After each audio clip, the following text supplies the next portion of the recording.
നിശ്ചയം തന്നെ ഒരു കല്യാണത്തെക്കാൾ ഗംഭീരം. ഈ നിലയ്ക്ക് പോയാ പാവപ്പെട്ട ചെറുപ്പക്കാർക്ക് ഒരു കല്യാണം നടത്തണമെങ്കിൽ ചിലവ് എവിടെ ചെന്ന് നിൽക്കും. അതേക്കുറിച്ച് ഓർത്ത് നീ തലമുണ്ടാക്കണ്ട. ബുദ്ധിയും വിവേകവും ഇല്ലാത്ത നിനക്ക് കുടുംബത്തിൽ പിറന്നവരാരും മാന്യമായിട്ട് കല്യാണം നടത്തി തരില്ല. ചേട്ടനല്ലേ എന്റെ ഗുരു. യഥാ രാജ തഥാ പ്രജ. വാച പഠിക്കാൻ നീ പോയി ചോറുളമ്പ്. കുറച്ച് താമസം ഉണ്ട്, അരി വേവുന്നുള്ളൂ. മണി 2 ആയിട്ടോ? ചേട്ടൻ ഇത്രയും മനുഷ്യപ്പറ്റില്ലാണ്ടാവും ഞാൻ വിചാരിച്ചോ? മനസ്സിലായില്ല. തൊട്ടുമുറ്റത്ത് നല്ല ഒന്നാന്തര സദ്യ. വളരെ കാര്യമായിട്ട് അവരൊന്ന് വിളിച്ചതല്ലേ. പോകുന്നില്ലാന്ന് പറഞ്ഞതിന് ശേഷം ഞാൻ അരി അടുപ്പത്തിട്ട്. എടാ, കല്യാണ നിശ്ചയം എന്നൊക്കെ പറയുന്നത് ബന്ധുക്കൾക്കും അടുത്ത സുഹൃത്തുക്കൾക്കും ഉള്ളതാണ്. നമ്മൾ ഈ 2 വിഭാഗത്തിലും പെടില്ല. ക്ഷണിക്കേണ്ടത് അവരുടെ മര്യാദ, പോവാതിരിക്കേണ്ടത് നമ്മുടെ. പക്ഷെ ഞാനാണെങ്കിൽ പോയനെ. നീ അല്ലല്ലോ ഞാൻ. അതെ, ഇത് ഇവിടെ തരാൻ പറഞ്ഞു. എന്താ ഇത്? പായസം. അയ്യോ, ഇതൊന്നും വേണ്ടായിരുന്നല്ലോ. എന്നാലും കൊണ്ടുവന്നതല്ലേ, ഇങ്ങോട്ട് തന്നോളൂ. എങ്ങനെയുണ്ട് ചേച്ചിയെ കെട്ടാൻ പോകുന്ന ചേട്ടൻ? കുഴപ്പമൊന്നുമില്ല, എന്നാലും നിറം കുറച്ച് കുറവാ. അത് സാരമില്ല. എവിടെ ജോലി? എയർഫോഴ്സില്. എന്നത്തേക്കാ നിശ്ചയിച്ചത്? 18-ാം തീയതി. ഈ മാസം 18-ാം തീയതിയോ? അപ്പൊ കല്യാണം അടുത്തല്ലോ. പാത്രം വേണ്ടേ? അത് ഞാൻ പിന്നെ വാങ്ങിച്ചോളാം.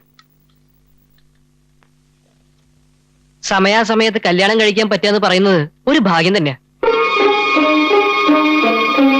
Mister and mister Karunakaran Nair, 12/48, level cross road, Bandra west, Mumbai.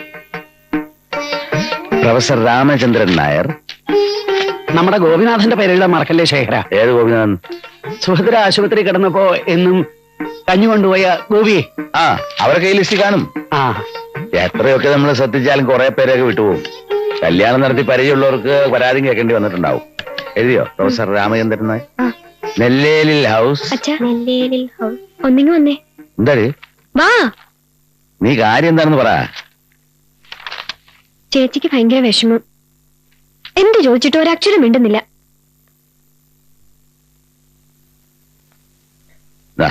നീ തന്നെ നോക്കിയത്.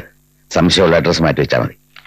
എന്തു പറ്റി എന്റെ കുട്ടിക്ക്? ഒന്നുമില്ല, കല്യാണമൊക്കെ കഴിയുമ്പോൾ നമ്മളൊക്കെ വിട്ടു പോകണ്ടേ, അത് ഓർത്തിട്ടാവും. പാടി.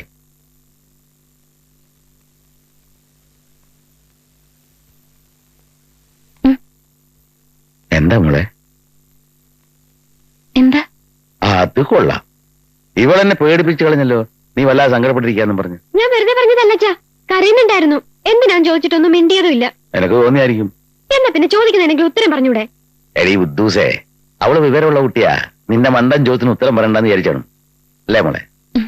നീ എന്ന അഡ്രസ് ആ കുട്ടൂസിനെ സഹായിക്കും. അച്ഛന്റെ കണ്ണ് വേദനിച്ചു തുടങ്ങി. ചെല്ല്.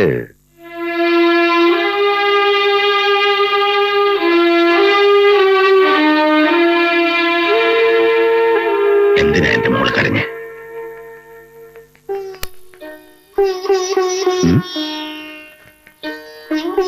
കല്യാണം എന്നൊക്കെ പറഞ്ഞ എപ്പോഴായാലും വേണ്ടതല്ലേ. കുറച്ച് വിഷമം ഉണ്ടാവും, അതൊന്നും സാരമില്ല. നല്ല ഭർത്താവും നല്ല കുടുംബവും ഒക്കെ ആകുമ്പോൾ അതൊക്കെ അങ്ങ് മാറിക്കോളും. പിന്നെ നീ എവിടെ പോയാലും അച്ഛന്റെ മോളല്ലേ. ഞങ്ങളൊക്കെ എപ്പോഴും നിന്റെ ഓടില്ലേ.